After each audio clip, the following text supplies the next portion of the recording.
दोस्तों ये रेशम का धागा है। ये धागा किस तरह से बनता है पूरा प्रोसेस इसलिए है।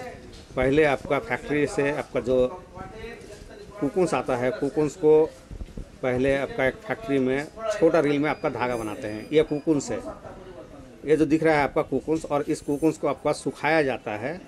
ये बम्बू वाला जो आपका बांस का जो ट्रे होता है उस ट्रे में, यानी इसमें ट्रे को बनाया जाता है। बनाने के बाद फिर आप इस तरह से सुखाया जाता है। इस कुकुन्स को जितना अच्छा से सुखाएंगे और जो आपका धागे का जो आपका ग्लेज होगा वो बहुत बढ़िया होगा, यानी अच्छा होगा। जितना सुखाएगा उतना अच्छा। लगभग आपका 20 दिन 25 दिन तक आपका इसको सुखाया जाता है। आपका ये जो आपका छोटा रील है, ये फैक्ट्री में पहले छोटा रील को ही बनाया जाता है। यानी जब फैक्ट्री में आपका जो कुकुन्स को गर्म पानी में डाल के वहाँ से धागा निकाला जाता है, तो धागा निकालने के बाद इस छोटा रील में ही आपको इसको लपेटा जाता है। फिर इस छोटा रील से बड़ा रील करने के बाद फिर वहाँ से खोल के अब दूसरे फैक्ट्री में जो लोग कपड़ा बनाते हैं उनको दे दिया जाता है। या फिर जो आपका इसको धागा को आपका प्लाई करते हैं, यानी 2 धागा 3 धागा को मिला के एक जगह पे करते हैं उनके पास चला जाता है। वो लोग प्लाई करके फिर इसको एक किस्म का आपका वॉश किया जाता है। यानी इसका जो कलर है उस कलर को आपका लेस कर दिया जाता है, यानी बिल्कुल वाइट हो जाता है।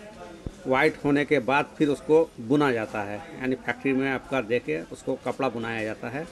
उसके बाद फिर उसमें प्रिंट किया जाता है, या फिर किसी किसी जगह पे आपका धागे पे ही कलर कर दिया जाता है। धागा में कलर करने के बाद फिर उसको बुना जाता है, जिससे कि आपका जो डिज़ाइनिंग वाला आपका कपड़ा होता है वो बन जाता है।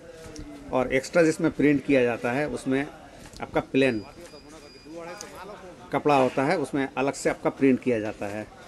इसी तरीके से कुछ आपका रेशम का फैक्ट्री का सिस्टम है। तो दोस्तों ये फैक्ट्री हमारे यहाँ आपका बहुत कम पैसा लेके ही आपको शुरू कर देते हैं।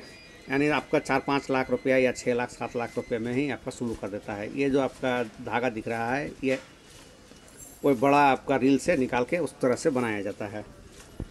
उसको बेच दिया जाता है जो लोग कपड़ा बनाते हैं उनके पास, या फिर जो लोग प्लाई करते हैं उनके पास। जो लोग प्लाई वाला आपका कपड़ा पहनते हैं उसमें आपका प्लाई से ही आपका यानी 2 धागा 3 धागा को एक जगह पे लपेट के फिर उसको वॉश किया जाता है। वॉश करने के बाद फिर कलर किया जाता है। इसी तरीक़े से ये सब